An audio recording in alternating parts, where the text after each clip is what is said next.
संत रामपाल जी महाराज एक ऐसे महान संत जिन्होंने अपनी सतभक्ति, तत्व ज्ञान, करुणा और सेवा के बल पर समाज में नई मिसाल कायम की है।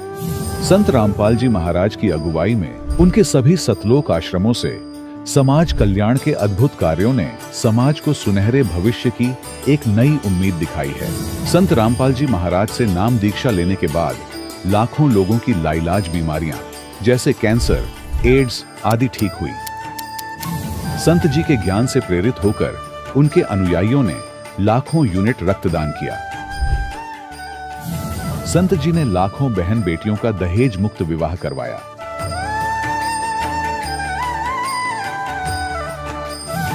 संत जी ने लाखों लोगों का नशा छुड़वाया, करोड़ों उजड़े परिवार बसे। संत जी के आश्रमों में समागम के दौरान निःशुल्क नेत्र चिकित्सा, दंत चिकित्सा प्रदान की जाती है। संत रामपाल जी महाराज द्वारा समय समय पर पर्यावरण संरक्षण के उद्देश्य से बड़े स्तर पर वृक्षारोपण किया जाता है। संत जी ने जरूरतमंदों को तत्काल राहत पहुंचाने के लिए एम्बुलेंस सेवा शुरू की। संत जी अपने अनुयायियों को देहदान के लिए प्रेरित करते हैं, जिससे मानवता की सेवा और चिकित्सा क्षेत्र में सुधार हो सके।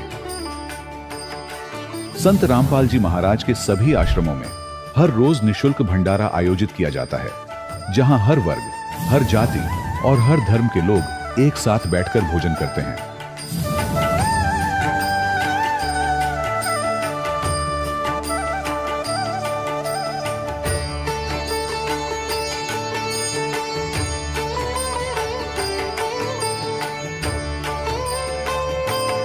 संत रामपाल जी महाराज के आश्रम में हजारों बुजुर्गों को सम्मान और प्यार के साथ जीवन जीने का अवसर मिलता है। उनके खाने, रहने और स्वास्थ्य की पूरी जिम्मेदारी संत रामपाल जी महाराज उठाते हैं। अनाथ बच्चों के लिए संत रामपाल जी महाराज के सभी आश्रम किसी वरदान से कम नहीं। यहाँ उन्हें शिक्षा, संस्कार और भविष्य के लिए बेहतर अवसर प्रदान किए जाते हैं।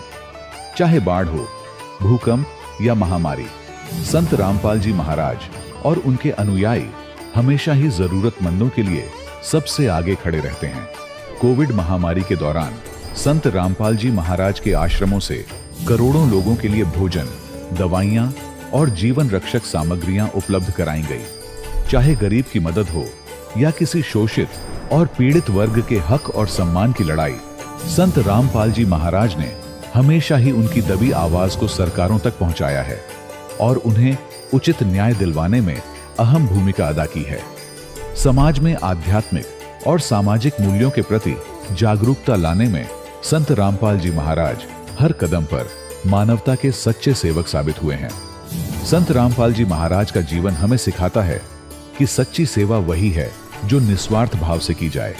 आइए हम भी इस महान सेवा के कार्य में इस महान संत से जुड़ें और संत रामपाल जी महाराज से नाम दीक्षा लेकर अपने जीवन को धन्य बनाएं।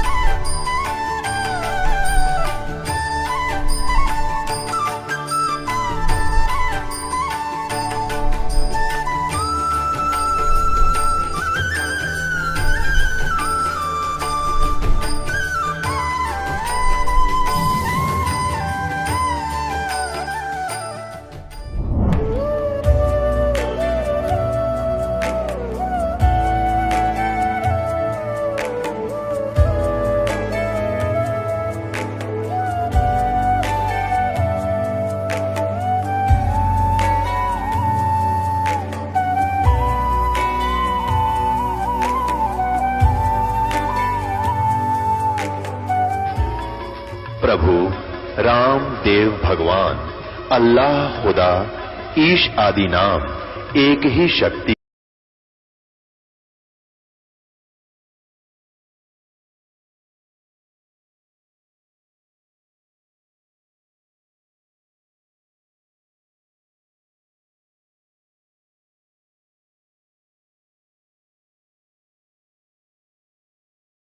संत रामपाल जी महाराज के अमृत वचन। सत साहिब दर्शकों, सोचिए, जब कोई व्यक्ति बचपन से ही आध्यात्मिक मोक्ष की तलाश में निकल पड़े और उसी तलाश में पूरी श्रद्धा से भक्ति करता रहे। लेकिन जब वही राह उसे प्रकाश की बजाय अंधकार की ओर ले जाने लगे तो क्या हो? दर्शकों, ऐसी ही कहानी थी राजस्थान के रहने वाले पवन कुमार जी की। पवन जी बचपन से ही अपने धर्म में प्रचलित सभी प्रकार की भक्ति साधनाएं करते रहे, लेकिन इसके बावजूद भी इनके जीवन में न तो शारीरिक सुख था और न ही मानसिक शांति। अपनी इसी अधूरी तलाश में इन्होंने डेरा ब्यास और डेरा सच्चा सौदा जैसे पंथों के दरवाजे भी खटखटाए, लेकिन अफसोस वहां से भी इन्हें केवल निराशा ही हाथ लगी। भक्ति का परिणाम जब सुख नहीं बन सका तो पवन जी का जीवन धीरे धीरे तनाव, असंतोष और नशे की गिरफ्त में चला गया। लेकिन दर्शकों, आज पवन जी का कहना है कि जब से मैंने संत रामपाल जी महाराज से नाम दीक्षा ली है, तब से मेरे जीवन की तस्वीर पूरी तरह से बदल गई है। अब मुझे न केवल आत्मिक शांति का अनुभव हुआ है, बल्कि एक दुर्घटना में चमत्कारी रूप से मेरी जान भी बच गई।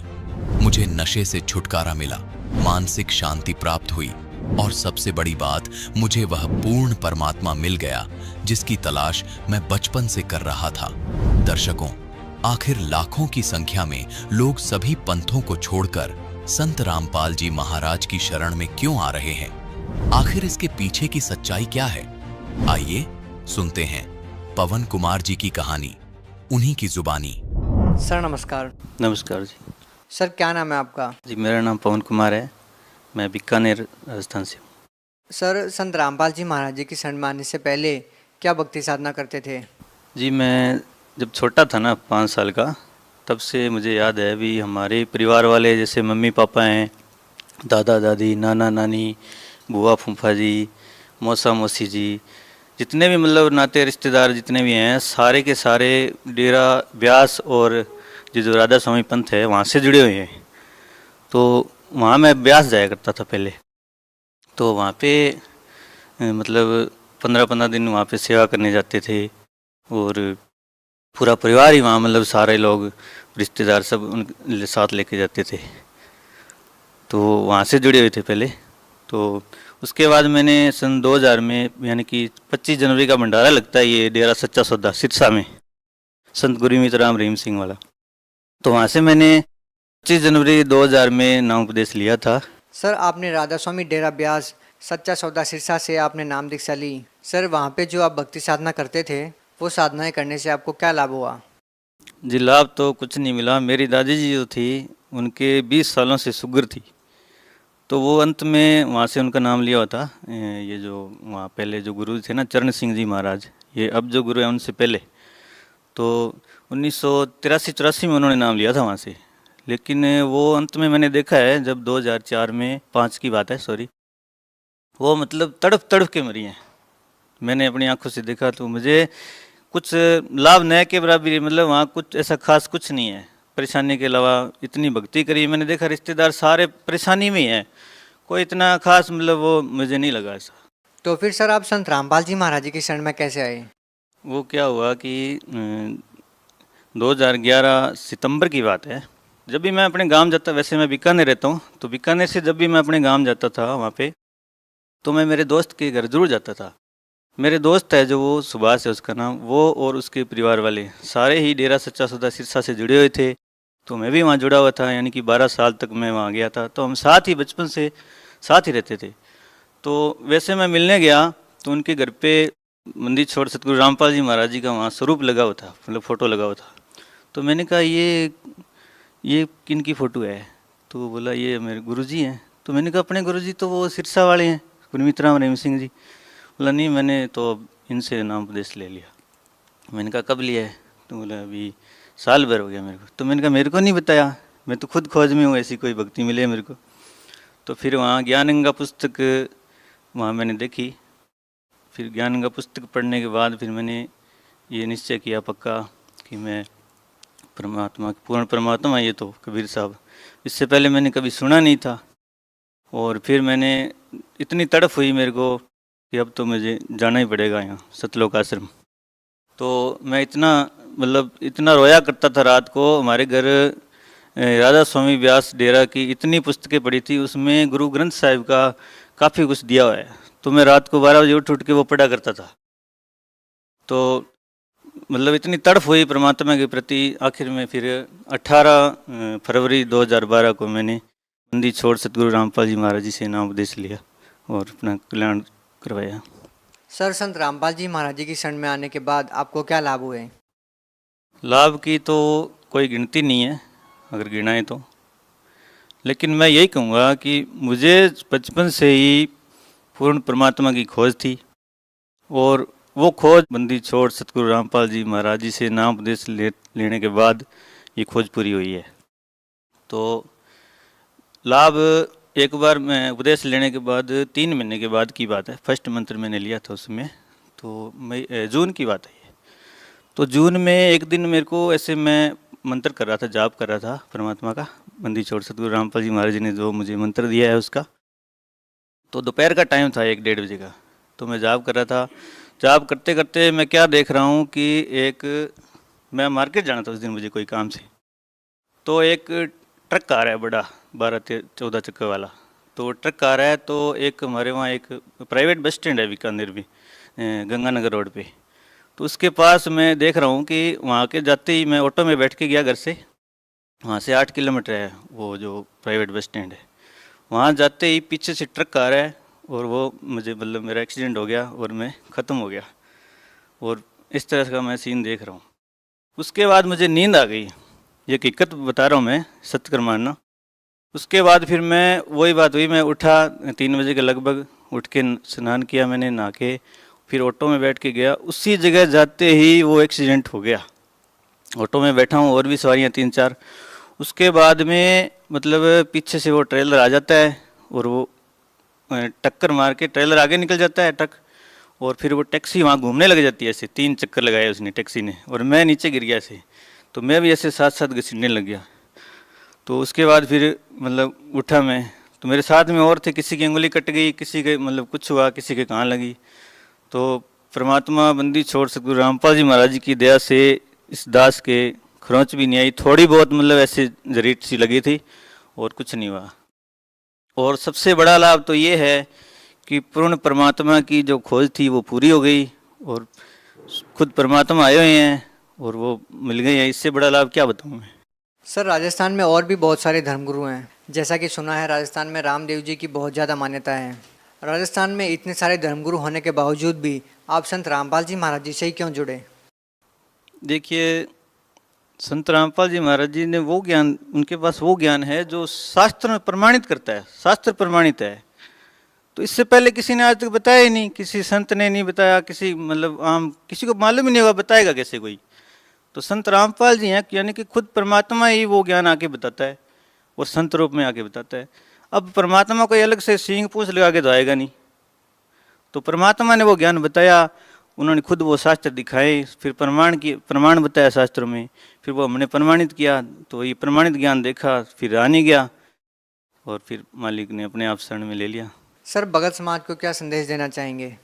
मैं संदेश तो नहीं दे सकता, मैं तो प्रार्थना कर सकता हूँ आम हर जन से, पूरे विश्व से, कि इस समय ये जो प्राइम टाइम है ये परमात्मा पाने का, तो अभी तो परमात्मा की रजा है। अब बंदी छोड़ सतगुरु रामपाल जी महाराज जी के रूप में खुद कबीर परमेश्वर आए हुए हैं और अपना कल्याण करवाइए, इससे फिर बाद में मौका नहीं मिलेगा। और सर, बहुत बहुत धन्यवाद। धन्यवाद। दर्शकों, अभी आपने सुने संत रामपाल जी महाराज से दीक्षा प्राप्त करके सुखी हुए भक्त के अनुभव।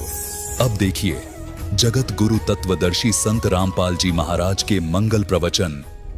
ईसाई धर्म के श्रद्धालु कहते हैं गॉड इज फॉर्मलेस, परमात्मा निराकार है। मुसलमान धर्म के श्रद्धालु कहते हैं परमात्मा बेचून है, बेचून में निराकार। और कबीर साहब कहा करते खोजत खोजत था किया आर कहा बेचून। खोजते खोजते परमात्मा को थक गए, हार कर कह दिया भगवान तो निराकार है, वो दिखता को नहीं। इसी प्रकार इन वेदों के जानकार माने जाने वाले, विद्वान माने जाने वाले हिंदू धर्म के ये आचार्य शंकराचार्य, मंडलेश्वर, गुरु, संत, महंत, ये भी ये कहते हैं कि परमात्मा निराकार है। अपनात्मा, ये हमारे हिंदू धर्म के जो आचार्य हैं, साथ में ये क्या कहते हैं कि परमात्मा मूलभूत रूप में तो निराकार है, और जब वो पृथ्वी पर आता है से शरीर साकार हो जाता है, जैसे श्री कृष्ण श्री राम रूप में, और वैसे मूलभूत वो निराकार है। तो इसको कहते हैं अज्ञान, लोक वेद, दंत कथा। इन धर्म गुरुओं से ये पूछा जाता था कि ब्रह्मा विष्णु महेश की भी जन्म मृत्यु होती है, तो ये कहते थे नहीं, भगवान शंकर और भगवान विष्णु की कोई मृत्यु नहीं होती है, अजन्मा है, सर्वेश्वर है, महेश्वर है, सर्वशक्तिमान है। और चारों वेद भगवान विष्णु की ही महिमा गाते हैं। परमात्मा सतलोक से चलकर आते हैं। तो दास इस सत्संग के माध्यम से ये दृढ़ करना चाहेगा कि परमात्मा का आगमन पृथ्वी पर कैसे हुआ कलयुग में। जब तक हम भगवान को नहीं पहचानेंगे पुण्यात्मा, हम भक्ति कर नहीं सकते, चाहे कितनी बात बनावा। और जब हमारे हृदय में ये दृढ़ हो जाएगा कि ये है भगवान, और फिर दास वो समाधान बताएगा जिन महापुरुषों का मोक्ष हुआ और जिनको आप मानते हैं कि ये महात्मा, ये महान आत्मा पार हो गए, उन्होंने कौन सी साधनाएं की थी, कौन से मंत्र जाप किए थे, फिर तो बात खत्म होगी। और वही हमारे सदग्रंथ बता रहे हैं कि इन मंत्रों का जाप करना चाहिए, नथिंग एल्स, और कुछ नहीं। और जिन महापुरुषों ने परमात्मा पाया उन्होंने वही नाम जाप किए। और कौन है परमात्मा, कहाँ प्रमाण है उसका, कैसा है वो भगवान, बस फिर तो सब कुछ शंका खत्म होगी। केवल फिर परमात्मा की भक्ति शेष रहेगी। फिर तो उठते बैठते चलते फिरते जैसे बस में जा रहे हैं, 2-3 घंटे का सफर है, ट्रेन में जाते हैं, 24-24 घंटे, 48-48 घंटे सफर करते हैं भक्त, यहाँ आने और जाने वाले। इस नाम का जाप चलते फिरते बस में, ट्रेन में, अपनी गाड़ी में, खेतों में मजदूरी करते समय, आते जाते, जितना भी समय मिले मालिक ने याद रखे, अपना काम भी करे, राम भी बजे, एक पंथ दो काज। जैसे इस दास को जब ये ज्ञान हुआ, ये मंत्र मिला, जैसे कभी बस में जाना होता, चंडीगढ़ साइड में, रोहतक से लेकर चंडीगढ़ के 4 घंटे कम से कम लगते, बैठ कर बस की सीट पे और अपना टेक के उस अगले वाले डंडे से पर सिर और मंत्र करता जाता, ना दूसरे तो बात करनी। पहले तो जब तक नाम नहीं लिया था, गप्पे मारने की इच्छा होती थी, पूछते साथी से कहाँ से आए हो, कहाँ जा रहे हो, क्या करते हो, ये सब बात खत्म हो गई। क्यों समय व्यर्थ किया, और वहां तक सुमन करते जाते, क्योंकि ना उसमें तो कोई और काम भी ना कर सकता आदमी, ना कोई ऐसा और बाधा बन सकती, तो सफर भी बढ़िया हुआ है। परमात्मा रक्षक रहे, अपनी भी रक्षा करे सफर में, और भी साथी यात्रियों की उस पुण्यात्मा के कारण बहुत सी दुर्घटनाओं से बचाव बने। तो भगवान की भक्ति ऐसी करनी है। ये हठ योग करना, ये किसी भी सदग्रंथ में प्रमाणित नहीं है, और न किसी ही महापुरुष की जीवनी में ये कान बंद करके हट करके ये करना है, ये कहीं नहीं है। ये तो मनमाना आचरण है। अब आपको फिर से थोड़ा सा याद दिलाएंगे, क्योंकि पुण्यात्माओं, ये सत्संग जो है ये एक सामूहिक शिक्षा सेंटर समझो, सामूहिक शिक्षा केंद्र। तो पुण्यात्माओं, परमात्मा की जानकारी आपको जब पूर्ण रूप से हो जाएगी, फिर तो आप चलते फिरते बैठते उठते परमात्मा की भक्ति किया करोगे। पुण्यात्माओं,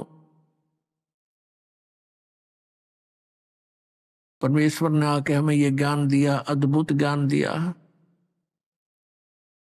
और क्या बताया कि तुम मनुष्य जीवन पाकर के परमात्मा की भक्ति नहीं करते हो, तो आपका जीवन ऐसा है जैसे मनुष्य जीवन पाकर जो नहीं रटे हरि नाम, और जैसे कुआ जल बिना फिर बनवाया क्या काम। उसके लिए क्या बताते हैं परमात्मा, भाई और बात तेरे काम न आवे, संतों शरण लाग रे, के सोवे गफलत में बंदे, जाग जाग नर जाग रे, जाग जाग नर जाग रे। और बात तेरे काम न आवे, संतों शरण लाग रे, के सोवे गफलत में बंदे, जाग नर जाग रे, जाग जाग नर जाग रे। उठ सवेरे उकावर लिया, के जाग्या नर भाग रे, उठ सवेरे हुक्का भर लिया, के जाग्या नर भाग रे, शुक्रम करा ना करी रे बंदगी, फूटे तेरे बाग रे, फूटे तेरे बाग रे। और बात तेरे काम न आवे, संतों शरण लाग रे, के सोवे गफलत में बंदे, जाग जाग नर जाग रे, जाग जाग नर जाग रे। इस तन सराय में जीव मुसाफिर, यो करता रहे दिमाग रे, इस तन सराय में जीव मुसाफिर, करता रहे दिमाग रे, रात बसेरा कर ले डेरा, चले सवेरा त्याग रे, चले सवेरा त्याग रे। और बात तेरे के सोवे गफलत में बंदे, जाग जाग नर जाग रे, जाग जाग नर जाग रे। उमदा चोला बन्या अनमोला, ये लगे दाग पे दाग रे, उमदा चोला बन्या अनमोला, लगे दाग पे दाग रे। दो दिन की गुजरान जगत में, क्यों जले बिरानी आग रे, क्यों जले बिरानी आग रे। और बात तेरे काम न आवे, संतों शरण लाग रे, के सोवे गफलत में बंदे, जाग जाग नर जाग रे, जाग जाग नर जाग रे। कुब्द कांचड़ी चढ़री छत पे, तू ओया मनुष्य से नाग रे, कुब्द कांचड़ी चढ़री छत पे, तू ओया मनुष्य से नाग रे। सूझे नहीं सजन सुख सागर, बिना प्रेम बैराग रे, बिना प्रेम बैराग रे। और बात तेरे काम न आवे, संतों शरण लाग रे, के सोवे गफलत में बंदे, जाग जाग नर जाग रे, जाग जाग नर जाग रे। अरे सुमरे सो हंस कवावे, ये कमी क्रोधी कागरे। अरे सुमरे सो हंस कवावे, ये कमी क्रोधी कागरे।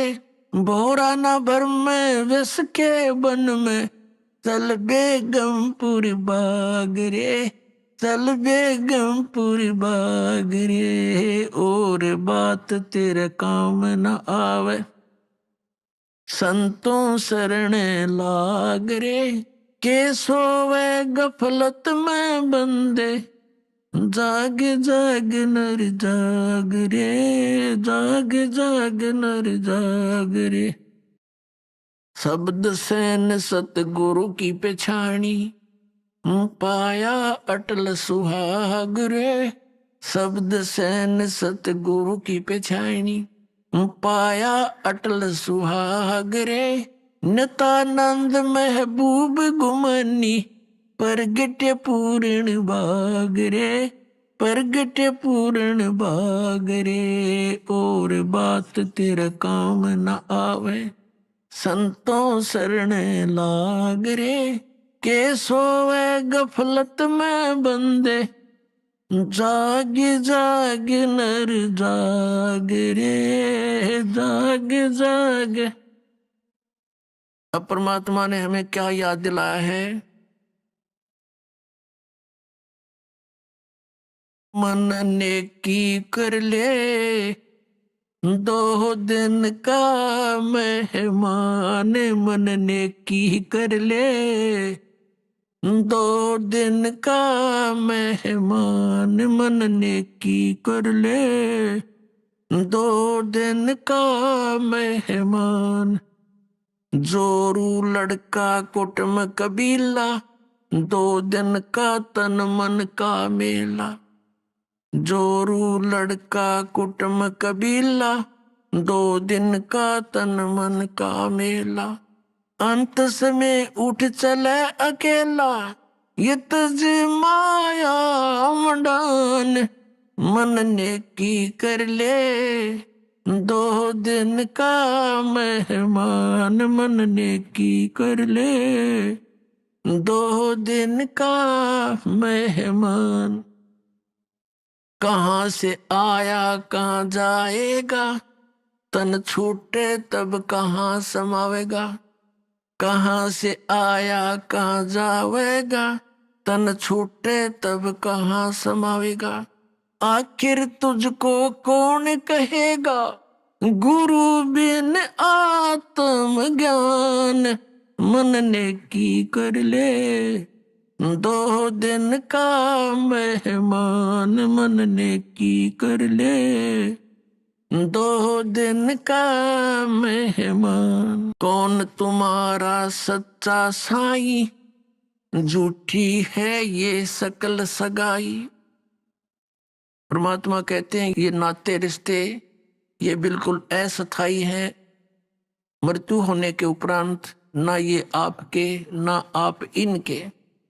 कौन तुम्हारा सच्चा साईं, झूठी है ये सकल सगाई, चलने से पहले सोच रे भाई, कहाँ करेगा विश्राम, मन नेकी कर ले, 2 दिन का मेहमान, मन नेकी कर ले, 2 दिन का मेहमान। रहट माल जो पनगट जो भरीता, आवत जावत भरे और रीता, रहट माल पर घट जो भरीता, आवत जावत भरे और रीता, जुगन जुगन तू मरता जीता, कर वाले रे कल्याण, मन नेकी कर ले, 2 दिन का मेहमान, मन नेकी कर ले, 2 दिन का मेहमान। 184 की सह तरासा, ऊंच नीच कर लेता वासा, 184 की सह तरासा, ऊंच नीच कर लेता वासा, कह कबीर सब मिटाऊं रासा, कर मेरी पहचान, मन नेकी कर ले, 2 दिन का मेहमान, मन नेकी कर ले, 2 दिन का मेहमान, मन नेकी कर ले। लख 84 की सह तरासा, ऊंच नीच घर लेता वैसा। लख 84 की सह तरासा, ऊंच नीच घर लेता वासा। कह कबीर सब मिटाऊं रासा, कर मेरी पहचान। मन ने की कर ले, 2 दिन का मेहमान। मन ने की कर ले, 2 दिन का मेहमान। अपनात्माओं,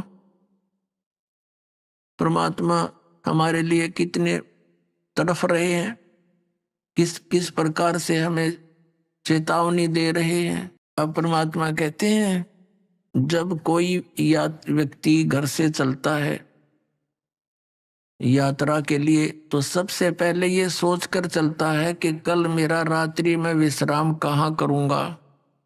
कोई प्लेटफार्म पर रुकूंगा या कोई कमरा ले लूँगा, कोई किराए पर, धर्मशाला में या होटल में कहाँ जाऊँगा, या कोई रिश्तेदारी रिलेशन का टारगेट बनाकर चलता है।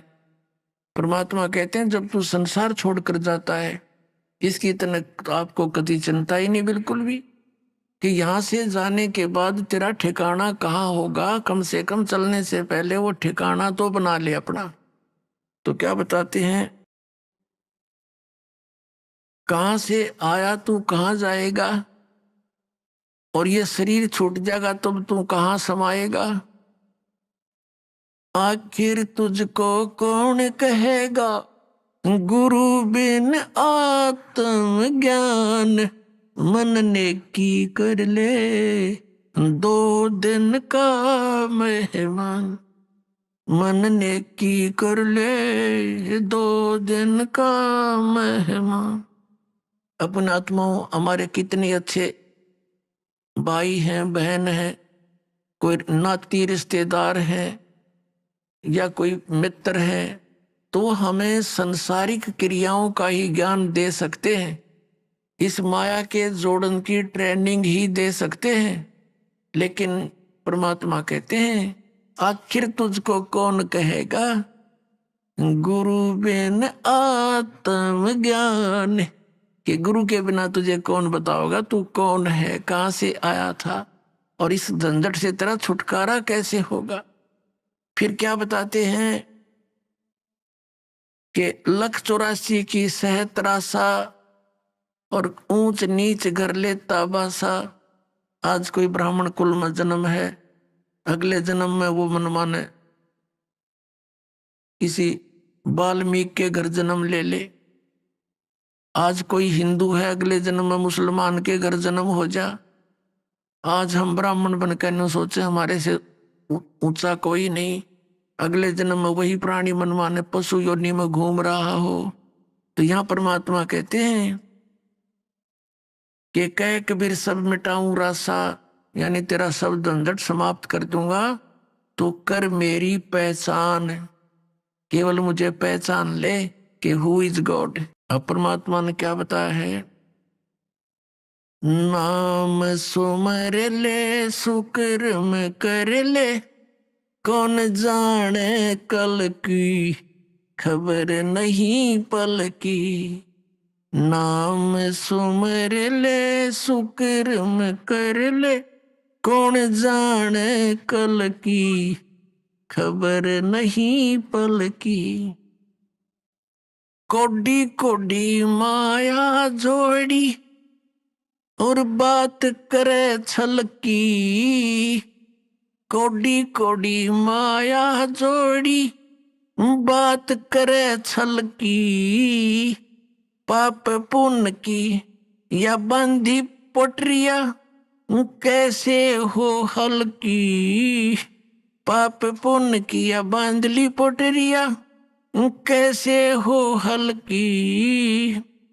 नाम सुमर ले सुकर्म कर ले, कौन जाने कल की खबर नहीं पल की। नाम सुमर ले सुकर्म कर ले, कौन जाने कल की खबर नहीं पल की। मात पिता तेरा परिवार भाई बंधु, ये तरिया मतलब की मात पिता परिवार भाई बंधु, तरिया मतलब की चलती बरिया कोई न साथी, या मट्टी जंगल की खबर नहीं पल की। नाम सुमर ले सुकर्म कर ले, कौन जाने कल की खबर नहीं पल की।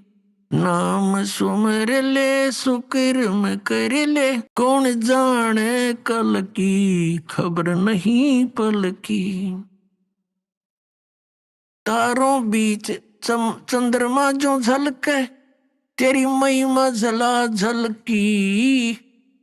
अब जैसे आज कोई अच्छी पोस्ट प्राप्त है, कोई मंत्री बना है, कोई मुख्यमंत्री बना है, तो सभी अन्य प्राणियों में आज तेरी शोभा न्यारी है, और सत भक्ति नहीं करेगा तो फिर कैसी दुर्गति होगी।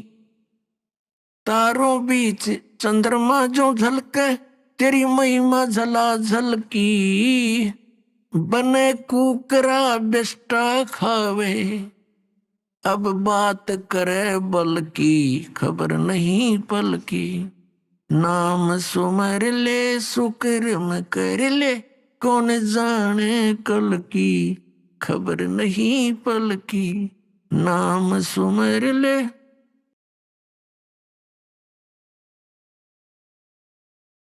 ये संसार रहन का सपना, ओस बूंद जल की।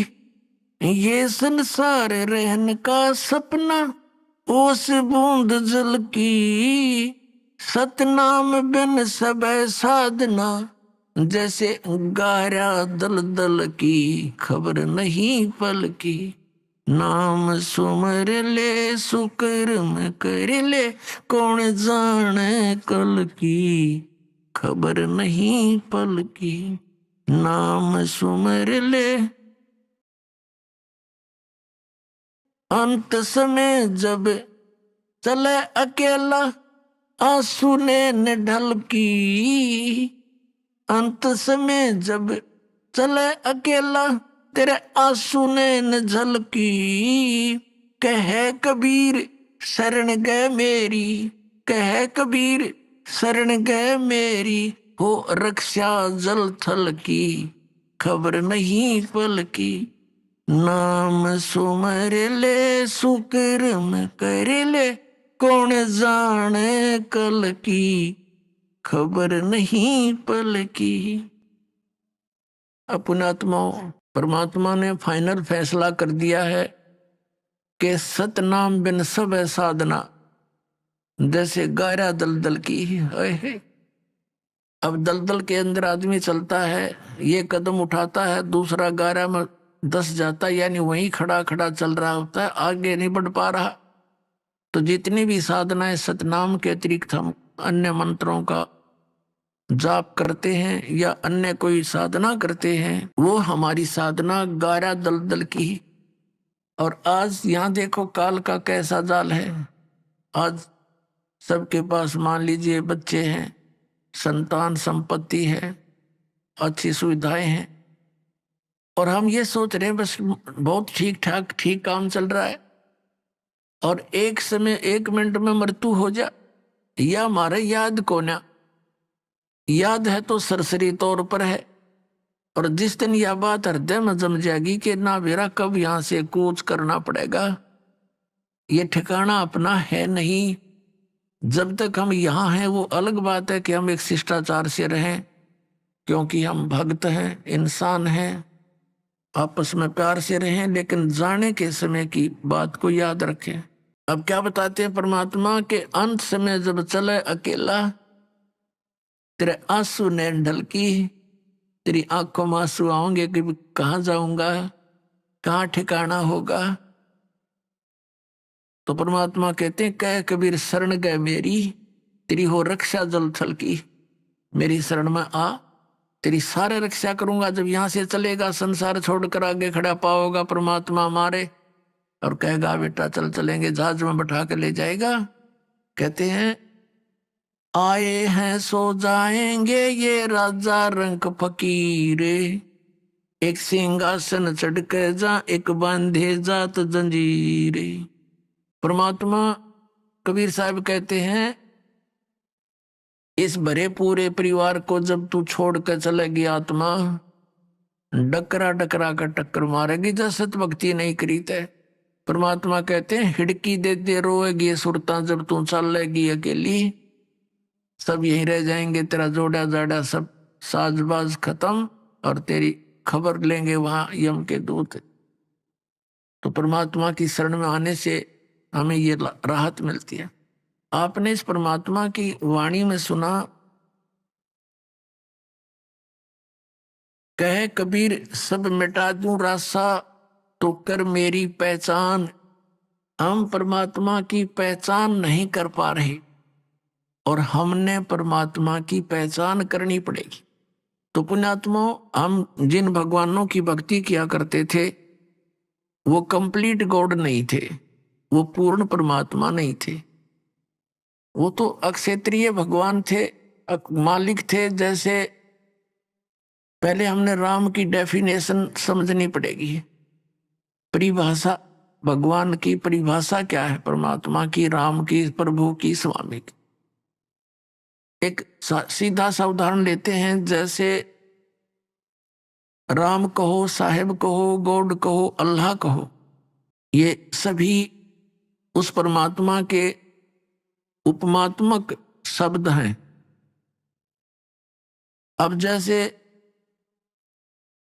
एक तहसीलदार भी साहब कहलाता है, डिप्टी कमिश्नर भी साहब कहलाता है, कमिश्नर भी साहब कहलाता है, मंत्री भी इसको भी साहब बोलते हैं, प्रधानमंत्री को भी साहब बोलते हैं, मुख्यमंत्री को भी साहब बोलते हैं। लेकिन इन साहबों की शक्ति में अंतर होता चला जाता है। तो इसी प्रकार जैसे हम इन श्री राम, श्री कृष्ण यानी विष्णु भगवान, ब्रह्मा और शिव जी को भी भगवान राम कहते हैं और ब्रह्म को भी यानी काल को भी राम कहते हैं।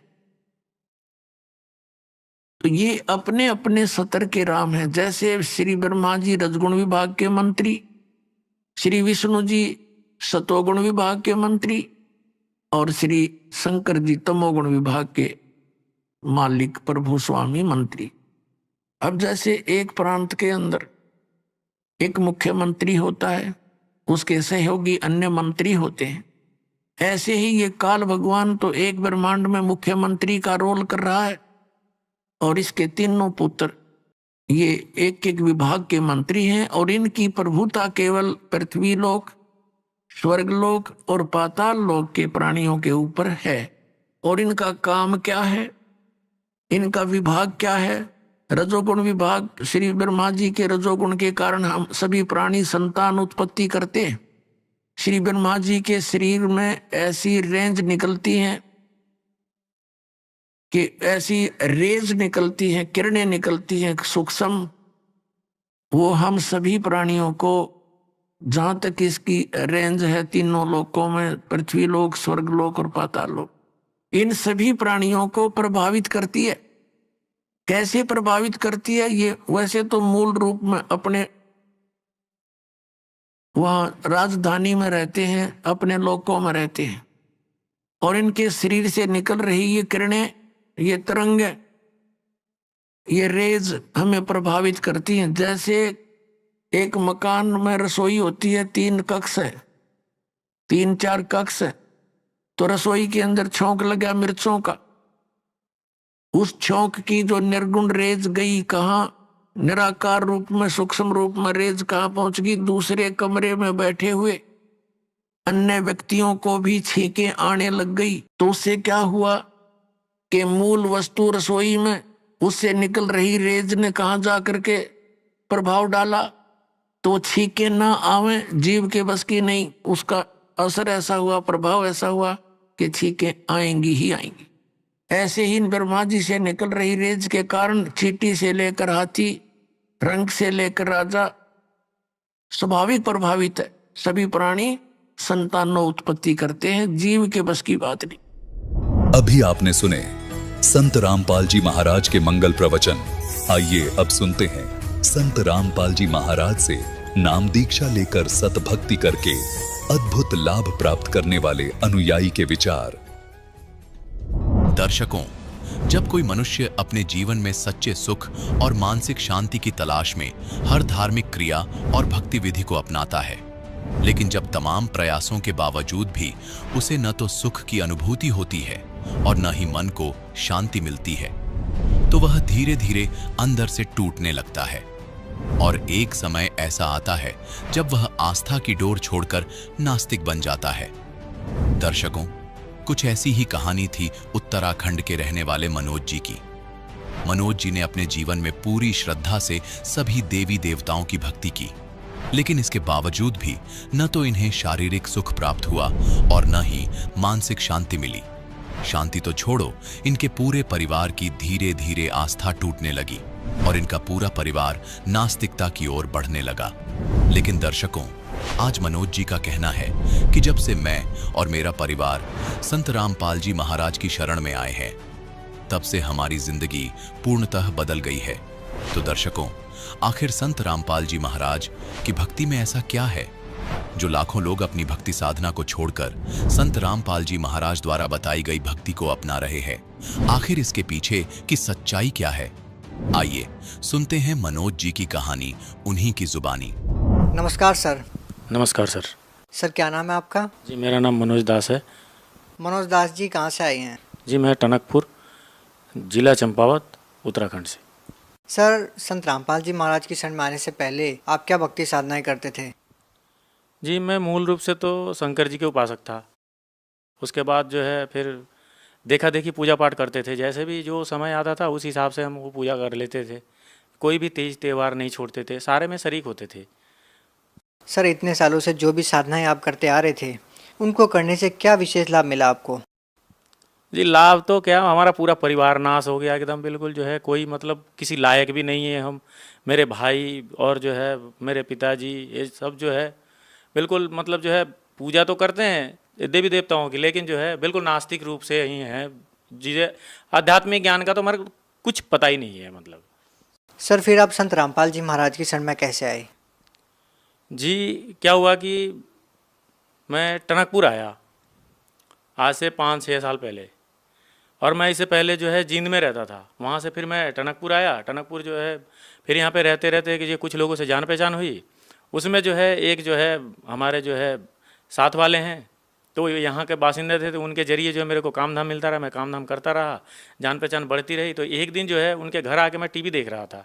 तो टीवी देखते देखते जो है मेरे को उस समय एक सीरियल आता था, देवों के देव महादेव। तो मेरे को इतना अच्छा लगता था कि आपको मैं क्या बताऊँ। उसमें जो है एक सिचुएशन ऐसा बना था कि उसमें जो विष्णु का रोल कर रहे थे वो कह रहे थे कि जे रावण जो है महाकाल को ले जा रहा है। बस मेरे दिमाग में ये महाकाल शब्द अटक गया। उसके बाद क्या होता है कि मैं जो उस दोस्त के घर गया, आज वो भी भगत जी हैं, साथ ही नाम उपदेश ले रखे हैं। तो भगत जी के घर जब गया तो जो है वो कह रहे हैं, अब हम लोग वार्ता कर रहे थे, वो जो है गुरु जी के सत्संग देखते थे, संत रामपाल जी महाराज के सत्संग देखते थे, और जो है हम जो है सीरियल देखते थे। तो हम दोनों में बहुत ज़बरदस्त बहस होने लगी। अब जो बहस होने लगी तो बहस में अब हम उनसे कहने लगे कि ऐसा है वो महाकाल हैं और वो कह रहे हैं वो काल हैं। तो हमें पता नहीं, तो वो कह रहे थे कि जे तुम एक बार सत्संग देखो। बेस उन्होंने बताया कि शाम को इसमें सत्संग आता है, तुम देखो। हम जो है पहुँचे उनके घर और जो है सत्संग देखना शुरू किए। तो संत रामपाल जी जो है पूरे श्रीमद् भगवद गीता को खोल के दिखा रहे हैं कि अध्याय नंबर 11 के श्लोक नंबर 32 में कि हे अर्जुन, मैं काल हूँ। जब इस चीज़ को देखा तो मैंने सिर्फ गीता का नाम सुन रखा था अपने जीवन में, अब वेदों का नाम ही सुन रखा था बस, लेकिन ये चीज़ क्या है, ये वस्तु क्या है, ये मुझे पता नहीं था। तो क्या होता है कि ये जब चीज़ें देखी, हमने 2 दिन 3 दिन सत्संग सुने, उसके बाद जो है हमने डेट फिक्स किया कि भगत जी ऐसा है, भाई साहब ऐसा है कि हम लोग जो है 15 अगस्त बिता लेते हैं, 17 अगस्त को हम लोग जो है चलेंगे। अब जाने के लिए जो कहाँ पर जाने के लिए? ये संत रामपाल जी महाराज के आश्रम में। फिर भगत जी हम जो है आश्रम जाने की जो है सोच में आई कि हम आश्रम जाएंगे। तो जो है अब मेरे पास जो है कोई, मेरा काम धाम बंद, अब मेरे पास कोई पैसा नहीं। 2 महीना पहले से ये कहानी हो गई, मेरे पास कोई पैसा नहीं, मैं बिल्कुल खाली हो रहा था। तो जो क्या होता है कि मैं भाई साहब से कहा कि भाई साहब ऐसा है, 17 तारीख को डेट बनाते हैं, कहीं हो जाएगा बंदोबस्त, जाना तो है ही है चाहे कुछ भी होए। तो उन्होंने कहा कि ठीक है फिर चलते हैं। तो जो है क्या हुआ कि हमने जो है जुलाई के 15 तारीख को मेरे को जो है काम मिल गया। अब काम मिलने के बाद जो है मेरे पैसे का इस हिसाब से बंदोबस्त हुआ था कि मैं कहीं पे काम कर रखा था, वो पैसा भी मेरे को जो है बिल्कुल जो है 4 दिन पहले ही मिल गया। अब मिलने के बाद अब जब पैसा आ गया तो फिर जो है 17 अगस्त कौन देखता है, हम कहते हैं कि भाई साहब जो है हम कल ही चलते हैं। पैसे का हमारा बंदोबस्त हो गया और जो है हम सतलोक आश्रम गए और नाम उपदेश लिया। सर जैसा कि अभी आपने बताया कि पहले जो आप सभी साधनाएं करते थे उनसे आपको कोई लाभ नहीं मिला, उल्टा आपके दोनों भाई नास्तिक हो गए। सर जब आप संत रामपाल जी महाराज की शरण में आए, उनसे नाम दीक्षा ली, उसके बाद आपको क्या लाभ मिले? भगत जी मेरी तो मृत्यु निश्चित थी। उसके बाद मुझे मालिक ने, परमात्मा संत रामपाल जी महाराज ने मुझे जीवन दान दिया। मेरा एक्सीडेंट, ज़बरदस्त एक्सीडेंट हुआ, उसमें जो है बिल्कुल मेरी मौत निश्चित थी, लेकिन जो है मेरे से बस थोड़े से में ही जो है मालिक ने मेरा टाल दिया। संत रामपाल जी महाराज ने मेरा जो है जो एक्सीडेंट था इसको थोड़े में ही टाल दिया। हमारे आर्थिक स्थिति बहुत ही ख़राब थी, जिसको मतलब क्या कहें, बहुत ही ख़राब थी। बहुत परेशान रहते थे, हर किसी से कहते रहते थे, लेकिन जो है हमारी समस्या का कोई हल नहीं होता था। लेकिन जिस दिन से हमने नाम उपदेश लिया उसके बाद से तुरंत ही हमारी जो है लाभ शुरू हो गया। हमारी आज की स्थिति ऐसी है कि जो हमें जो है किसी के आगे हाथ फैलाने की आवश्यकता नहीं पड़ती है। परमात्मा संत रामपाल जी महाराज हमारा सब पूरा कर देते हैं। सर भारत देश में बहुत सारे ऐसे लोग हैं जो नशा आदि करते हैं। सर आपका इसके बारे में क्या अनुभव है? जी सर, नशा तो हम भी करते थे, लेकिन जो है जब से संत रामपाल जी महाराज के शरण में गए तब से सारे नशा छोड़ दिए हम। नाम उपदेश लेने के बाद जो है फिर ऐसे हुई कि हमें फिर नशा करने की कभी जो है ना इच्छा जागी है, ठीक है, और ना ही जो हम इस दिशा में किसी को कहते भी हैं। अपने जो है भाई बंधु जो भी मिलते हैं उनको तो हम मना ही करते हैं कि ये गलत चीज़ है। सर नशा छोड़ने के लिए बहुत सारे नशा मुक्ति केंद्र खोले जाते हैं, सरकार द्वारा बहुत सारी स्कीम चलाई जाती हैं, उसके बाद भी नशे के आदी लोग नशा नहीं छोड़ पाते। लेकिन सर यहाँ पे हैरान करने वाली बात यह है कि संत रामपाल जी महाराज से जो भी श्रद्धालु नाम दीक्षा लेते हैं वो तुरंत नशा छोड़ देते हैं। सर इसके पीछे क्या कारण है? जी, संत रामपाल जी महाराज कोई ऐसी जड़ी बूटी नहीं देते हैं, बस वो जो है सत्य का हमें ज्ञान कराते हैं। और जब सत्य का पता चल जाता है तब इंसान गलती को अपने आप जो है छांट देता है, फिर अपने जो है अपने से अलग कर देता है गलती को, क्योंकि सही और गलत का परख हमें खुद करना है। वो जो है सही को भी दिखाते हैं और गलत को भी दिखाते हैं, चूज़ हमें करना होता है कि कौन सा चूज़ करें। तो जो सही है हम उसको चूज़ करते हैं, जो गलत है उसको छांट देते हैं। सर संत रामपाल जी महाराज के बारे में ये भी कहा जाता है कि संत रामपाल जी महाराज देवी देवताओं की भक्ति छुड़वाते हैं। पहले आप विष्णु जी की भक्ति करते थे, अब आपने छोड़ दिया है। सर इसके पीछे क्या कारण है? देखिए सर, आपको मैं एक बात कहना चाहूँगा, कोई भी काम अगर हम कर रहे हैं अपने जीवन में A to Z जो भी काम करते हैं, हमें सबसे पहले उस काम के प्रति जानकारी जरूरी है, और जिस काम को कर रहे हैं उसका विधि भी सही होना जरूरी है। हम अगर गलत करेंगे तो हमें पनिश किया जाएगा, हमें बख्शा नहीं जाएगा, ठीक है, चाहे वो कोई भी व्यक्ति हो। हम एक प्रधानमंत्री को अगर जो है हम कहेंगे कि विधायक जी कैसे हो, तो हमें जो है वो बैठने नहीं देगा, फिर कहेगा बाहर निकाल इसको। तो सर आपको मैं ये कहना चाहूँगा कि हम जो भी देवी देवता की पूजा करते हैं, जो जरूरियात है हमारे, जो मेन जो देवी देवता जिसे हम कहते हैं ब्रह्मा जी, विष्णु जी, शिव जी और दुर्गा जी, गणेश जी, ये जो है इनका आधिपत्य है। इनका जो है हमारे पूरे ब्रह्मांड के ऊपर जो है ये जो है विभागीय मंत्री मानिए इन्हें।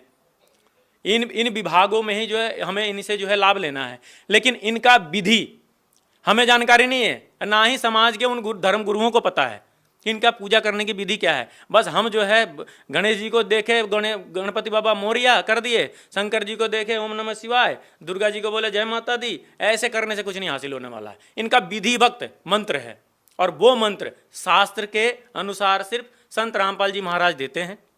और जो है आपको जो है यकीन नहीं आ रहा, आप खुद शास्त्रों को खोलिए, और जो है आप खाली जो है मतलब जो लोग के सुनने सुनाए ज्ञान को जो है मानकर अपना जीवन नाश कर रहे हैं। ये कहीं से कहीं तक ठीक नहीं है। सर हिंदुस्तान में बहुत सारे धर्मगुरु हैं, सभी भिन्न भिन्न प्रकार की साधनाएं देते हैं, सभी ये कहते हैं कि हम शास्त्रानुकूल साधना बताते हैं। तो सर भगत समाज इस बात का निर्णय कैसे करे कि कौन ठीक बता रहा है, कौन गलत बता रहा है? ऐसा है, आपको जब इस चीज़ की जानकारी लेनी है सर, कि सारे धर्मगुरु कहते हैं कि हम सही हैं, ठीक है, तो सही खाली हम अपने जो है लिखतंग के आगे बक्तंग का कोई मोल नहीं है। लिखित में दिखाओ जो प्रमाण आज से जो है, सबसे पहले जो शास्त्र लिखे गए वो ऐसे किसी मूर्ख ने थोड़ी ना लिख दिया है, मूर्खों ने नहीं लिखा है उसको। आप उसको जो भी मानते हैं आप उसको देखिए, खोलिए, उसको पढ़िए और जानने की कोशिश कीजिए कि उसमें आखिर है क्या। आखिर जो है हम इतने दिन से जो भ्रमित हैं, हमारे जो धर्मगुरु कह देते हैं कि जो हाँ ये वेदों में लिखा है, ये उस वेद में लिखा है। अरे भैया वेद में पेज तो होगा, श्लोक नंबर तो होगा, उसको खोल के दिखाओ ना। उसके बारे में फिर कहाँ जाते हैं, फिर वो खोल के दिखाना वेदों में लिखा है। अरे भाई वेद तो सबने देखा है, सुना है, लेकिन सुनने से और देखने से थोड़ी ना होगा। आप जो उस चीज़ को खोलिए और आप खुद परख कीजिए कि हाँ कि क्या गलत है क्या सही है।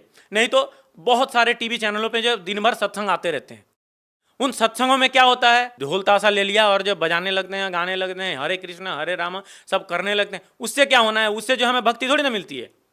भक्ति का जो विधि है, भक्ति हमें किस लिए करनी चाहिए, भक्ति किसकी करनी चाहिए, ये जानना बहुत जरूरी है। नहीं तो जो है हम किसी भी काम को करते हैं, हम गलत करेंगे तो हमें उससे लाभ नहीं मिलना है, हमें हानि आनी होनी है, जिसका जो है हम भुक्तभोगी हैं। सर आम लोगों के अंदर भावना ये है कि वो भगवान की पूजा किस लिए करे। निर्धन को माया चाहिए होती है, अंधे को आग चाहिए होती है, और जिनके पास पैसे की कमी होती है इसलिए वो भगवान की भक्ति करते हैं। तो सर वास्तव में संतों की शरण में क्यों जाना चाहिए, संत रामपाल जी महाराज की शरण में क्यों जाना चाहिए? सर संत रामपाल जी महाराज के शरण में जाने से सबसे पहला जो हम ये जो चीज़ हैं, ये जो भी वस्तुएं आपने बताई अभी, ठीक है, ये क्या है, आज तक हमें इसका ज्ञान नहीं था। ये जो है हमारे दुखों का कारण है। हम जो आज के डेट में इस संसार में इतने दुखी हैं, ठीक है, एक भी आप जो है सुखी इंसान को ढूंढ दो जो संत रामपाल जी महाराज के शरण में नहीं है। अदरवाइज जितने भी व्यक्ति हैं भारत में, एक भी व्यक्ति चैन से सो रहा हो, ठीक है, किसी को कोई कष्ट, किसी को कोई कष्ट। इसका कारण ही यही है कि हम जो है हमेशा जो है डिमांड करते हैं, और किससे का करते हैं, हम चपरासी से प्रधानमंत्री का लाभ मांगते हैं। तो कहाँ से मिल जाएगा हमें डायरेक्ट प्रधानमंत्री से ही मांगनी पड़ेगी। तो वो प्रधानमंत्री, वो सर्वे सर्वा संत रामपाल जी महाराज हैं। आपको जो है यकीन करना पड़ेगा, और आप यकीन करे बगैर रह भी नहीं सकते, क्योंकि जब आप उनके बारे में जानोगे फिर पहचानोगे कि संत रामपाल जी महाराज हैं कौन और किस लिए आए हैं, उनका उद्देश्य क्या है। सर जो श्रद्धालु संत रामपाल जी महाराज से नाम दीक्षा लेना चाहते हैं वो उनसे नाम दीक्षा कैसे ले सकते हैं? जी सर, संत रामपाल जी महाराज से जुड़ने के लिए जो भी टीवी चैनलों के ऊपर सत्संग आते हैं उसके नीचे पीली पट्टियां आती हैं, उन पीली पट्टियों पे जो नंबर दिए गए हैं उन पे आप जो है फ़ोन नंबर डायल कीजिए, और आप किस क्षेत्र से हैं उस क्षेत्र को बताइए। वहाँ पे जो है वो भगतजन आपको जो है सही सलाह देंगे कि आप इस क्षेत्र के हो तो फलाने जगह आपका नामदान केंद्र है, और आप वहाँ जाइए। और जो है फ्री ऑफ कॉस्ट, कोई पैसा नहीं, सिर्फ आपका किराया लगता है, बस इतना ही भर लगना है। आपको वहाँ पे सारी सेवा उपलब्ध होगी, और इतना जो है आपका जो है सत्कार किया जाता है कि आपके कोई रिश्तेदार भी नहीं करते हैं। इसलिए क्योंकि जो है जब आपको ज्ञान हो जाएगा ना, तो ज्ञान हो जाएगा तो ज्ञान से ही प्रेम बढ़ता है, और यहाँ सिर्फ प्रेम ही देते हैं बस संत रामपाल जी महाराज। यहाँ पे बुराइयों को छुड़ा के सिर्फ प्रेम सिखाया जाता है कि हाँ प्रेम कैसे किया जाता है। जब तक इंसान को ज्ञान नहीं होगा तब तक प्रेम नहीं हो सकता है। सर आप उत्तराखंड से बिलोंग करते हैं, उत्तराखंड में श्रद्धालु जन कहाँ कहाँ नाम दीक्षा प्राप्त कर सकते हैं? सर उत्तराखंड में नामदान स्थल रुड़की में भी है, देहरादून में भी है, और आपके हल्द्वानी में भी है, और काशीपुर में भी है। आप बिल्कुल जो है निर्भय होकर जो है नाम उपदेश लें और जो है अपना कल्याण कराएं। बहुत बहुत धन्यवाद। सत साहिब।